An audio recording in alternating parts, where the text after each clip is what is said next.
Olá pessoal, hoje a gente vai mais uma vez falar sobre o trastuzumab, o Herceptin, sobre um artigo denominado NOAA Trial, que avalia o papel neoadjuvante do trastuzumab na doença HER2.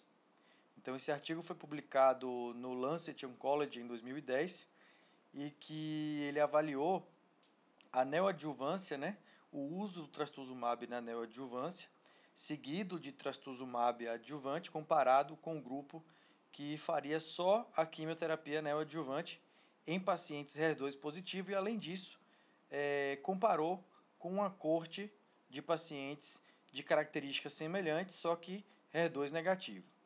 Então, esse estudo tinha como objetivo avaliar a associação de trastuzumab à quimioterapia no tratamento neoadjuvante de doença localmente avançada HER2.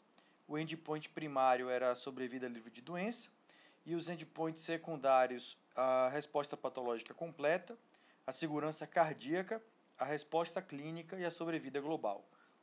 Então foi um estudo fase 3 aberto, que comparou ali o trastuzumab neoadjuvante mais a quimioterapia neoadjuvante e a continuidade do trastuzumab adjuvante comparado com a quimioterapia neo somente. Após a publicação dos estudos, comprovando o benefício do trastuzumab adjuvante, inclusive o estudo que nós comentamos na semana passada,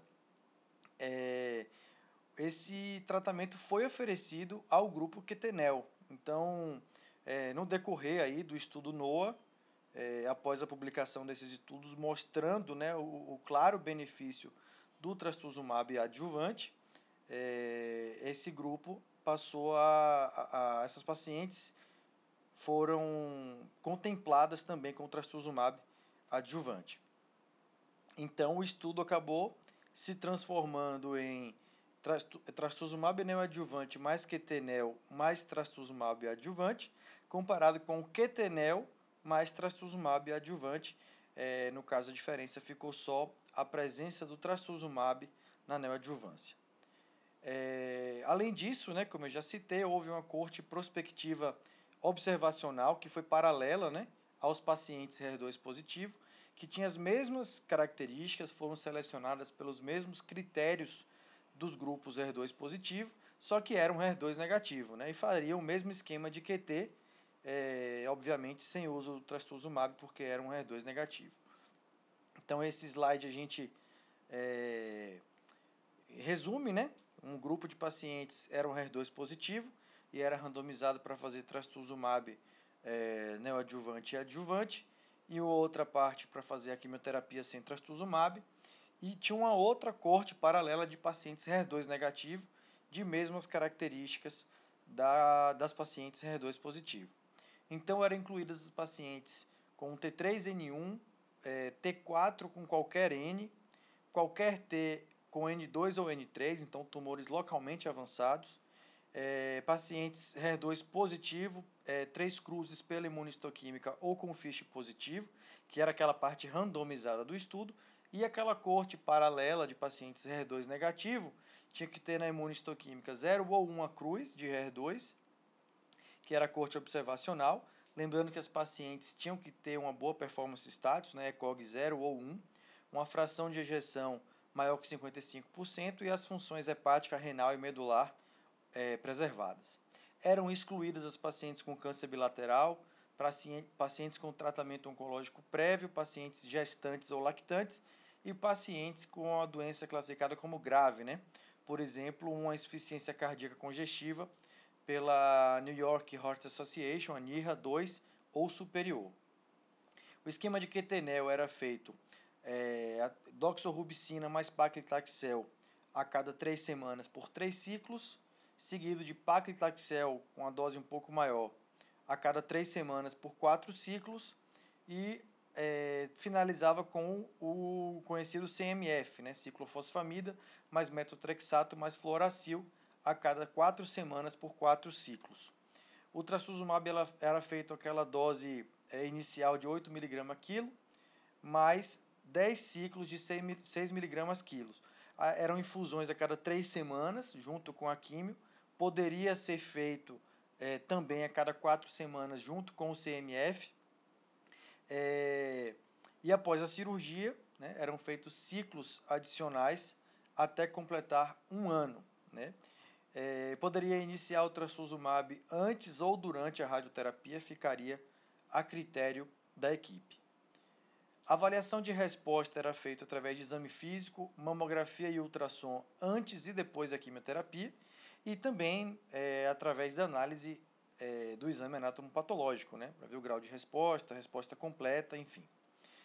A função cardíaca era feita através de eletrocardiograma, mais ou ecocardiograma ou MUGA, e como a gente comentou também no artigo passado, é a cintilografia de câmaras cardíacas, né?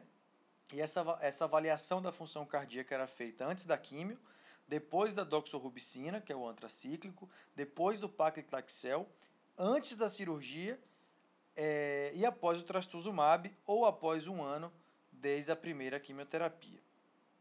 Então foram 334 pacientes selecionadas entre junho de 2002 e dezembro de 2005, um follow-up médio de 3,2 anos. Aqui a gente vê que, como já era de se esperar, na corte de HER2 negativo a gente tinha uma menor porcentagem de carcinoma inflamatório, né? Aqui 14%, enquanto na corte HER2 positiva aí ficou em torno de 26, 27%. A corte de HER2 negativo tinha uma incidência menor de hormônio negativo, né? A gente vê aqui que na corte, nas pacientes HER2 positivo, né, naquela parte randomizada do estudo, 64% das pacientes tinham hormônio negativo. Aproximadamente 42% da parte randomizada tinha menos que 50 anos, enquanto na coorte de HER2 negativo era um pouco mais, era 48%. Fração de ejeção bem semelhante aqui entre todos os grupos, né, 63% como fração de ejeção baseline, né, inicial. O trastuzumab ele foi interrompido antes do término, né, de 1 ano em 7% das pacientes e em 16% das pacientes randomizadas para quimio isolada receberam o trastuzumab adjuvante, como a gente havia comentado, após a publicação dos resultados dos estudos comprovando o benefício do trastuzumab adjuvante, foi oferecido às pacientes e 16% das pacientes que foram randomizadas aqui para quimio isolada receberam trastuzumab adjuvante. Sobrevida livre de doença após 3 anos, trastuzumab 71%, controle 56%. Aqui a gente vê o hazard ratio não ajustado, que mostrou aí o 0,59, né, o benefício de 41% para o trastuzumab, então a redução de 41% no risco de recorrência, progressão ou morte, com P significativo. Quando a gente faz o hazard ratio ajustado, mantém-se o benefício, né, um pouco menor, mas mantém-se o benefício aí de 42% do trastuzumab. Aqui a gente vê esses números no gráfico, né, mostrando o benefício do trastuzumab em torno de 40%, pouco mais de 40%. Na sobrevida livre de doença por subgrupo, a gente vê que assim, o trastuzumab no total foi superior, mas especialmente ali no grupo do carcinoma inflamatório, né, houve benefício ainda mais evidente do trastuzumab. Eu sinalizei ali com a seta verde que no total, né, juntando todos os subgrupos, há um benefício evidente do uso do trastuzumab, né, em sobrevida livre de doença. A gente vê aqui que em sobrevida global em 3 anos o P não foi significativo, numericamente o trastuzumab foi superior, mas o P não foi significativo. A gente vê isso no gráfico aqui, né, que não chegou a ter uma significância estatística, talvez pelo tempo curto, 3 anos, né, provavelmente. A sobrevida livre de doença foi semelhante entre o grupo HER2 que não recebeu o trastuzumab e a coorte de pacientes HER2 negativo. Né? A gente vê aqui que, considerando esse grupo HER2 negativo, que foi aquela coorte paralela de características semelhantes às pacientes HER2 positiva, a sobrevida livre de doença após 3,2 anos foi 67% e a sobrevida global de 86%. Aqui a gente vê comparando exatamente o grupo HER2 positivo e HER2 negativo desse gráfico de probabilidade de sobrevida livre de doença. O trastuzumab melhorou a taxa de resposta patológica completa, né? E aqui não houve diferença da resposta patológica completa entre o grupo controle HER2 positivo e a coorte HER2 negativo, ou seja, se não fez trastuzumab, pouco importou se era HER2 positivo ou não, a taxa de resposta patológica completa foi semelhante. E é isso que nós vemos aqui, né, a taxa de resposta ao tratamento, que com o trastuzumab aumentou bastante aqui a taxa de resposta patológica completa. Em relação a efeitos adversos, né, os efeitos adversos eles foram semelhantes em todos os grupos, inclusive assim, efeitos cardíacos importantes, né, com a classe funcional de insuficiência cardíaca 3 ou 4, foram semelhantes. Isso aqui é contrário aos outros trials que a gente falou aqui sobre trastuzumab. Eles mostraram o maior risco de insuficiência cardíaca, de problemas cardíacos com o uso do trastuzumab. Nesse estudo NOAA Trial, isso não se confirmou, né? A gente vê aqui através desse slide que a porcentagem ali da fração de ejeção, né, foi semelhante no grupo que fez trastuzumab e no grupo que não fez trastuzumab, o que vai um pouco de encontro ao que a gente vem falando, né, e que hoje já se sabe que realmente associar o trastuzumab a antracíclico, o trastuzumab ele é um fator de risco cardíaco.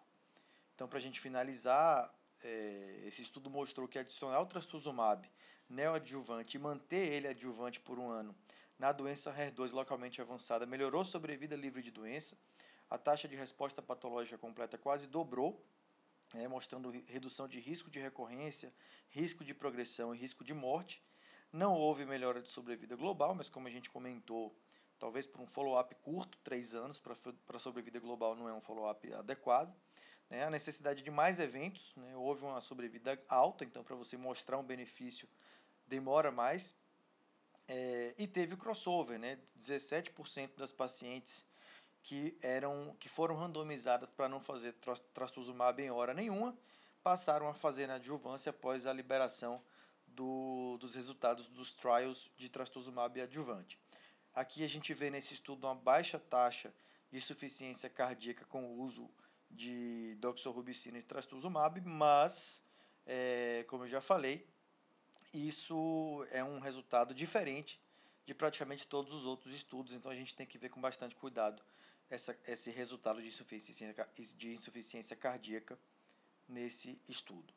Bom, obrigado pela atenção e a gente provavelmente vai falar de mais um estudo do trastuzumab na semana que vem, depois a gente vai trocar de droga, devemos passar a falar do pertuzumab. Muito obrigado e até semana que vem.